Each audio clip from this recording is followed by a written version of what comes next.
So, Module 5, Lesson 2. We're going to talk about marketing strategies. So, it's you got your business going, or you can even start marketing, which I suggest before you even get open, so you can have a waiting list. But, where are you going to get your clients from? Your new business, how are you going to get people to even know about you?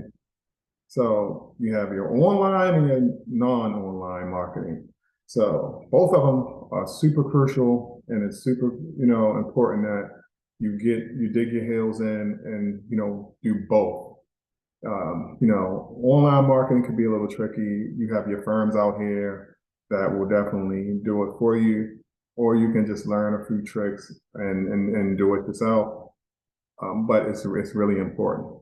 And non-online marketing is time consuming. So one is like, you can set up a campaign, click a few buttons. I mean, it takes a while to get campaigns together, but it's not as time consuming as non-online, where you have to drive around different places.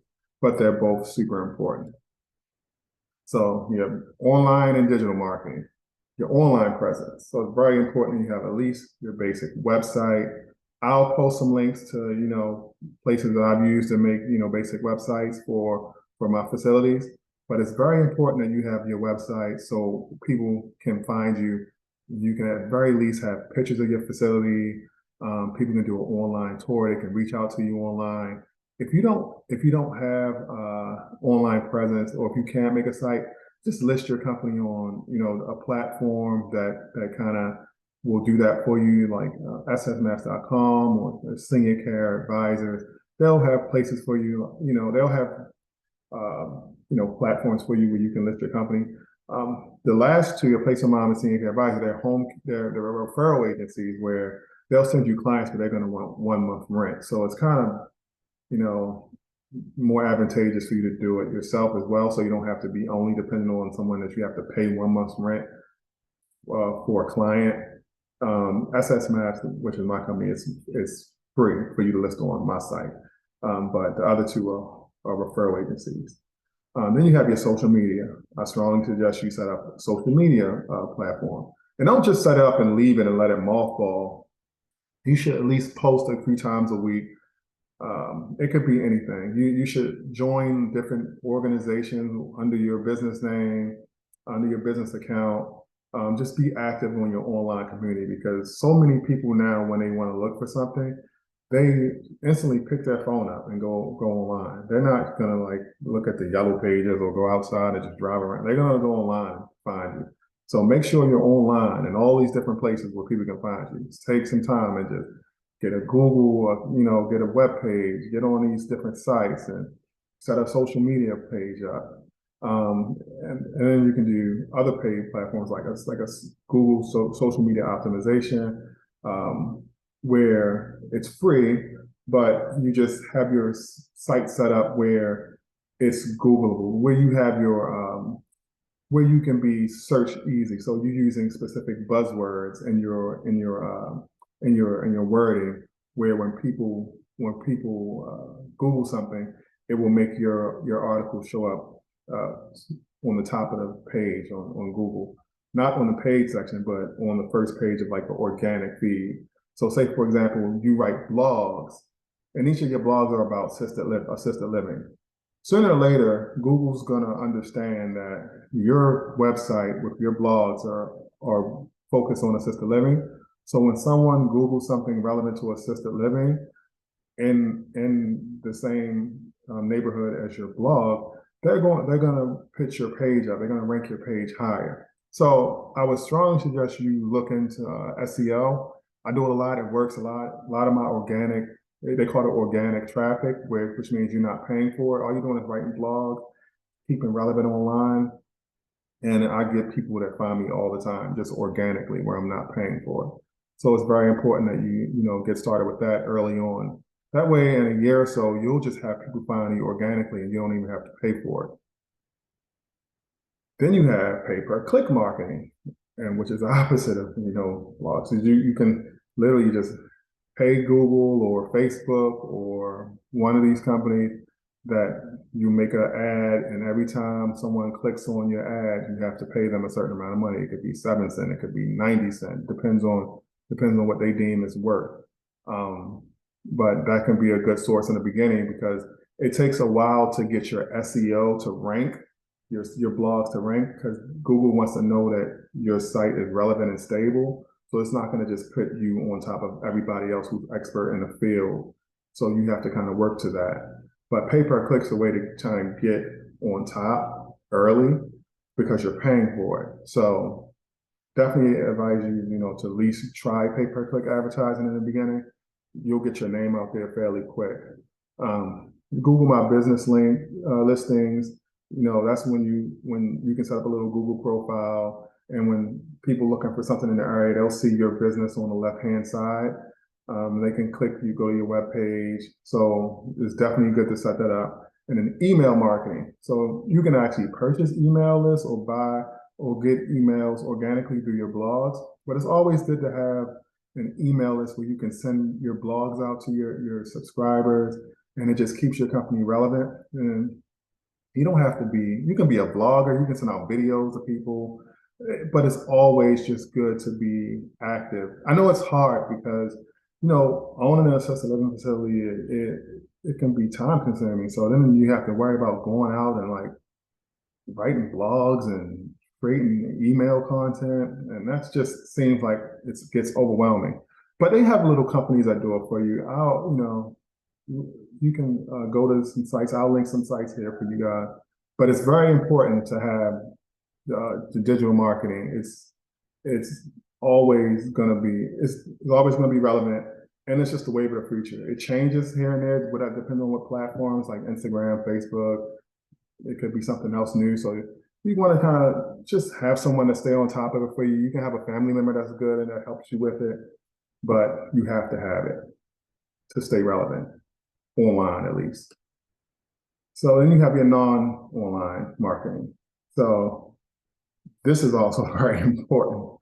So you have your, collaboration with healthcare professionals. So that's when you're building relationships with doctors, social workers, nursing and rehab facilities, places that have clients that can potentially come to your facilities. You have relationships with them. You go to their facilities, you take donuts sometimes and cards, and in turn, you have a working relationship. Or if you have a client that needs their services, you refer your client to them. So you guys have this mutualistic relationship where they can send you residents and you can send them business.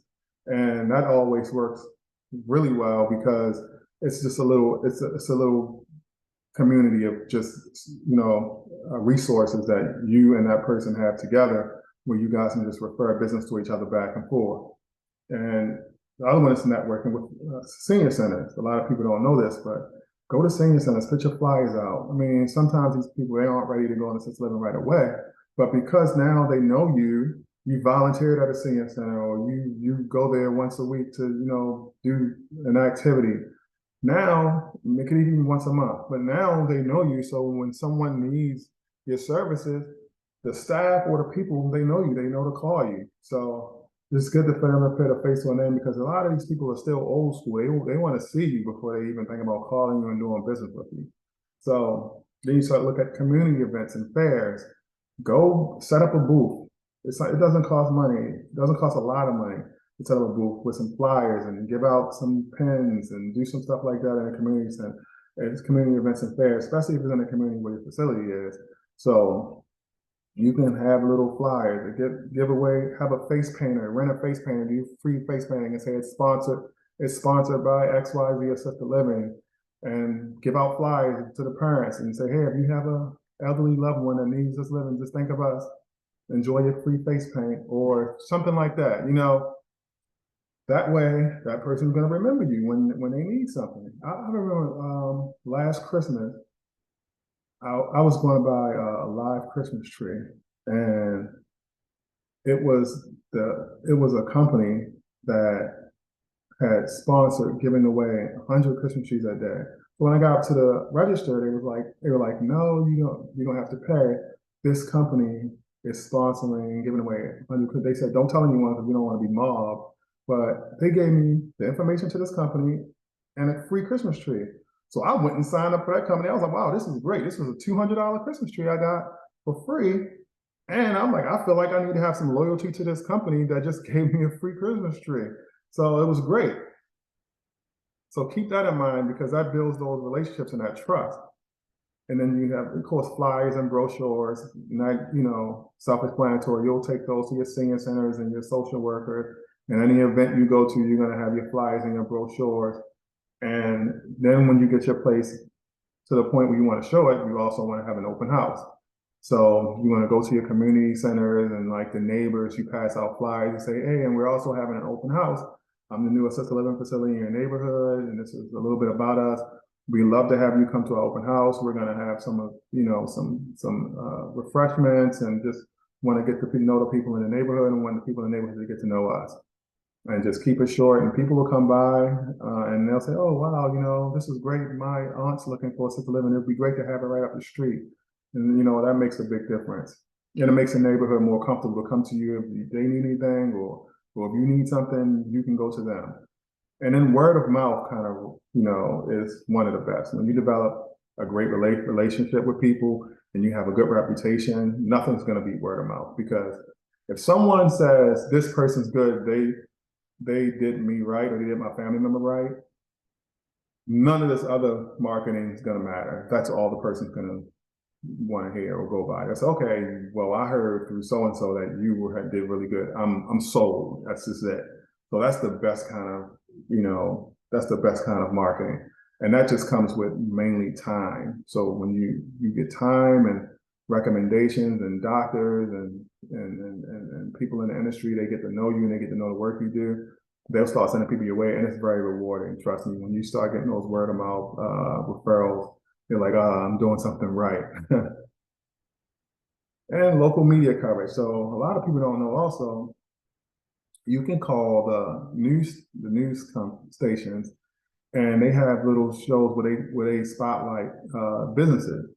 So you can say, hey, how can I do this? And they'll set you up with a time and a slot, and they'll feature your business. And a lot of people don't know, and it'll work. People sitting around watching news and, oh, I didn't know it's a little business.